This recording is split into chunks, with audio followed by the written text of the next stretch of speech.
कहिए कैसे हैं आप? किसी को बेहतर तरीके से कैसे जाने? बहुत बार ज़िंदगी में ऐसा होता है कि हमें कोई मिलता है और वो हमें अच्छा लगने लगता है। मतलब उससे मिलकर हमें ऐसा लगता है कि पॉजिटिव वाइब्स आ रही हैं उसको मिलकर, और हमारी ट्यूनिंग अच्छी बैठेगी। कई बार लगता है ना कि इस आदमी से मिलकर या इससे मिलकर बड़ा अच्छा लग रहा है, ऐसा लग रहा है कि बात करते रहो, पर हमें ये पता नहीं होता कि वो कैसा है, उसके बारे में हम कुछ जानते नहीं है। जैसे एक मुलाकात हुई, दो मुलाकात हुई, बस इससे ज़्यादा नहीं। ऑफिस में चलो काम करता है, स्कूल में मिला है, मतलब अलग अलग जगह पे कोई हमें मिला, पर हमें ऐसा लग रहा है कि हमारी इससे ट्यूनिंग अच्छी बैठ सकती है, पर हम उसको जानते नहीं। तो अब प्रश्न ये होता है कि कैसे जाने। इसी के बारे में आज मैं आपको बता रही हूँ 7 बातें कि हम अगर किसी को मतलब ऐसे लगता है कि हाँ ये अच्छे हैं, इनसे हमारी मतलब हमारा आपस हम कनेक्ट कर पा रहे हैं, इनसे हमारी ट्यूनिंग अच्छी बैठ सकती है, हम अच्छे फ्रेंड्स बन सकते हैं, या जो भी बात है हमारा अच्छा रिलेशनशिप बैठ सकता है, पर कैसे? तो किन चीज़ों का हम ध्यान रखें या क्या बातें ऐसी हैं जिनके थ्रू हम जान सकते हैं उसके बारे में।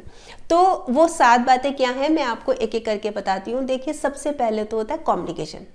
हम बातचीत के माध्यम से एक दूसरे को अच्छे से जान सकते हैं। बातचीत तो देखिए बेस्ट सोर्स है, और तो कैसे बात करेंगे।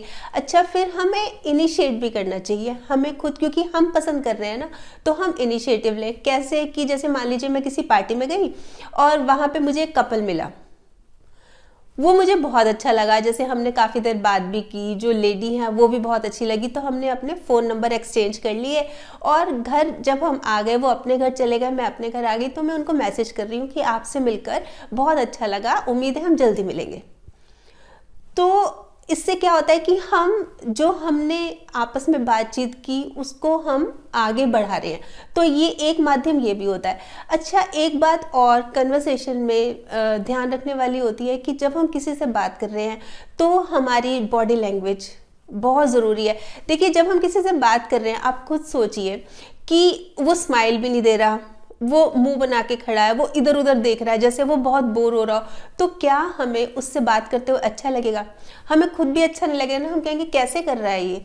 वही चीज़ हमें खुद करनी है। क्या करना है हमें अपनी बॉडी लैंग्वेज सही रखनी है, हमें चेहरे पे स्माइल रखनी है, और इस तरह से करना है कि हम उससे बात करते वक्त बोर महसूस नहीं कर रहे। अच्छा, फिर बात करते वक्त ना हमें थोड़ा सा पॉजिटिव रहना चाहिए। नेगेटिव बातें, बुराई की बातें, इधर उधर की बातें ना, इन पे कंट्रोल रखना चाहिए। उससे अगर हम इन चीज़ों पे कंट्रोल रखेंगे ना, तो दूसरा सामने वाला जल्दी इंप्रेस होगा। हम यही तो उम्मीद रखते हैं ना कि हम जब किसी से बात कर रहे हैं वो अच्छा सा हो, अच्छी नेचर का हो, आराम से अच्छी अच्छी बातें करे, तो हम जल्दी अट्रैक्ट होते हैं। फिर इसमें अगली बात आती है कि हमें पेशेंस रखनी चाहिए। पेशेंस कैसे कि जैसे हम किसी के बारे में जानना चाह रहे हैं कि कौन कैसा है, उसकी नेचर कैसी है, किस तरह का है, तो हमें ये लगता है कि एक ही दम से पता लग जाए, यानी कि जैसे सुबह हम मिले और शाम तक उसके बारे में A to Z पता लग जाए। तो ऐसे नहीं होता। अगर हमें उससे लंबा रिलेशन रखना है, होता ही है ना कि मजबूत, क्योंकि अच्छा लगा है वो, और हम चाहते हैं कि उससे हमारा जो रिलेशनशिप है वो स्ट्रांग हो, तो थोड़ा सा ना पेशेंस रखनी पड़ेगी। एक दिन में नहीं होता, उसको बहुत अच्छे से जानना पड़ेगा। अच्छे से जानने के लिए हमें लगातार मिलना पड़ेगा, मिलना जुलना पड़ेगा, बात करनी पड़ेगी, और भी 10 तरह की चीज़ें करनी पड़ेंगी, तभी पता लगेगा। इसलिए पेशेंस रखनी बहुत ज़रूरी है। फिर इसमें 3rd पॉइंट आता है कि सुने।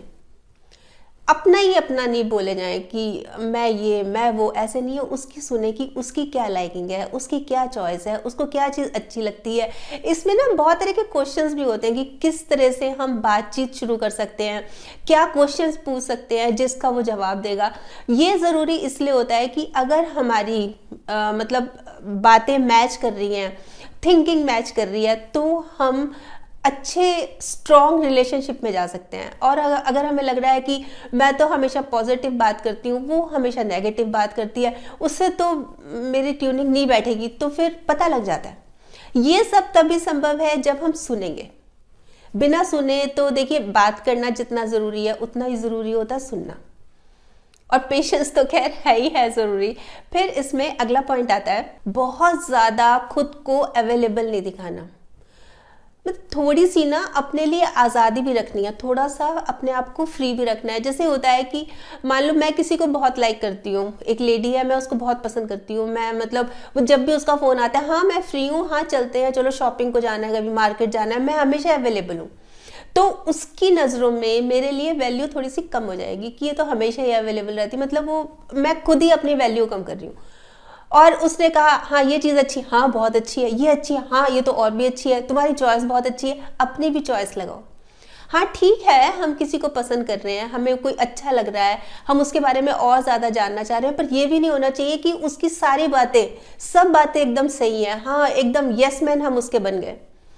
थोड़ा सा ना हमें अपना भी रखना चाहिए, और थोड़ा सा वही जैसे मैं बोल रही थी कि हमेशा अवेलेबल नहीं रहना चाहिए कि हाँ अभी ठीक है, बिल्कुल ठीक है, हाँ तुम ठीक कह रहे हो, ऐसे ऐसे नहीं है कि थोड़ा सा मेरे को भी काम है, बहुत ज़्यादा मतलब जैसे मुझे कुछ काम है तो मैं उसको फ़ोन करूँगी कि चलो, तुम्हारे बिना मैं कैसे करूँगी, मैं तो कर ही नहीं पाऊँगी, मैं डिपेंडेंट हो गई ना उसके ऊपर, इतना भी नहीं।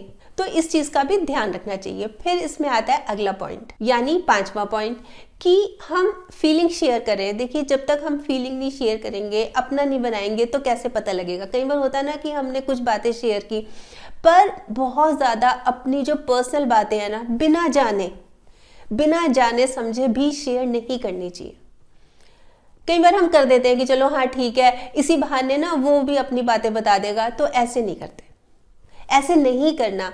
आप अपनी बात बताओ, हाँ एक लिमिट तक बताओ, पर जब आपको ये कॉन्फिडेंस हो जाए ना कि हाँ मैं इससे सारी बातें शेयर कर सकती हूँ या कर सकता हूँ, तो ही करनी चाहिए। ऐसे बहुत कम मुलाकात हुई है, आप 2-3 बार ही उसको मिले हैं और एकदम से ही अपनी सारी बातें, अपनी फैमिली की इवन बुराइयां भी करना शुरू कर दे। जैसे एक लेडी अपने हस्बैंड की बुराइयां करनी शुरू कर दी, कुछ ऐसी बातें बता दी, जैसे ऑफिस की कोई बात हुई वो बता दी। तो बहुत चीज़ें होती हैं वो एकदम से नहीं बोली जाती और नहीं बोलनी भी चाहिए, उसका गलत इम्पैक्ट भी पड़ता है।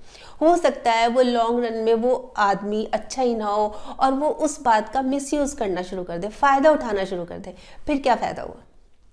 तो ये चीज़ भी, जैसे हम किसी को जानने की कोशिश कर रहे हैं कि कैसे जाने, तो इन चीज़ों का हमें भी ध्यान रखना चाहिए। फिर इसमें 6 पॉइंट आता है कि ना सिर्फ मैंने दूसरी को देख लिया, परख लिया, हाँ ठीक है, इतना ही काफ़ी नहीं होता। जैसे मान लो मेरे घर में कोई फंक्शन है तो मैं उसको इनवाइट करूँ। मान लो एक मेरा फ्रेंड है, उसके बर्थडे पार्टी है, मान लीजिए वो दे रहा है, एक होटल में दे रहा है, तो मैं उसको भी बुला सकती हूँ कि एक बार तुम भी आ जाओ। उसका ये वजह होती है कि वो जैसे और लोगों से किस तरह से इंटरेक्ट कर रहा है, किस तरह से बात कर रहा है, जैसे वो जो मेरे से कर रहा है उस हिसाब से उसकी क्या थिंकिंग रहती है, 4 लोगों के बीच में बैठ के, 5 लोगों के बीच में बैठ के उनकी क्या सोच रहती है। तो ये चीज़ भी बहुत ज़रूरी होती है कि सिर्फ आपस में 2 लोगों का जानना ज़रूरी नहीं है, उनकी ओवरऑल पर्सनैलिटी कैसी है, ये चीज़ भी बहुत इक्वली मायने रखती है। फिर इसमें 7वां पॉइंट आता है कि ना सोशल नेटवर्किंग साइट्स होती है ना, उससे भी हमें कनेक्ट हो जाना चाहिए। जैसे मान लीजिए एक लेडी है और मैं उसको बहुत पसंद करती हूँ, तो मैं ये देखूँ कि जैसे मैंने उसको फ्रेंड रिक्वेस्ट भेज दी, उसने एक्सेप्ट कर ली, तो मुझे पता लग जाएगा कि उसके फ्रेंड सर्कल में किस तरह के लोग हैं, उसकी क्या थिंकिंग है, वो किस तरह के कमेंट्स पोस्ट करती है, वो किस तरह की बातों पर किस तरह से रिएक्ट करती है, वो चीज़ें उसकी जानकारी सारी मिल जाती है सोशल मीडिया पे, क्योंकि बहुत जल्दी पता लग जाता है। जैसे अपनी लाइकिंग क्या है, हमारी डिसलाइकिंग क्या है, ये एकदम से ही पता लग जाता है तुरंत। जैसे स्क्रॉल डाउन करते रहो तो देखते देखते सारा पता लग जाता है कि इस तरह के कमेंट्स दे रहा है, किस तरह की बातें कर रहा है, क्या कर रहा है। तो किसी को जानने की, जैसे मैं बात कर रही थी कि किन तरीकों से हम किसी को बेहतर तरीके से जान सकते हैं, तो वो थी ये 7 बातें। वैसे आप बताइए आप क्या सोचते हैं। मेरे हिसाब से ना, अगर हम सोचते हैं कि हमें अच्छे लोग मिले, होता ही है ना, हम सभी चाहते हैं कि अच्छे लोग मिले, तो हम खुद ही अच्छा बनना पड़ेगा। वैसे आप बताइए आप क्या सोचते हैं इस बारे में कि अगर हम किसी को बेहतर ढंग से जानना चाहें तो किस तरह से, कैसे जाना जा सकता है। ज़रूर बताइएगा, आपके कमेंट्स का मुझे इंतज़ार रहेगा। तो कल फिर मिलूंगी, तब तक स्माइल भी रखिए और पॉजिटिव रहिए और पॉजिटिव सोचिए। और हाँ, अगर आपने मेरा ये यूट्यूब वाला चैनल सब्सक्राइब कर लिया तो आपका बहुत बहुत और बहुत सारा धन्यवाद। नहीं किया तो प्लीज़ कर लीजिएगा। और सब्सक्राइब करने के साथ साथ ना इसमें जो एक बेल का बटन है ये भी दबा दीजिएगा, ताकि जब भी जैसे मैं कोई वीडियो अपलोड करती हूँ आपके पास नोटिफिकेशन या मैसेज आ जाए। और अगर आपको ये वीडियो अच्छा लगा, आपको लग रहा है कि किसी और के काम भी आ सकता है, तो प्लीज़ आप इसको शेयर भी ज़रूर कर लीजिएगा। ठीक, बाय।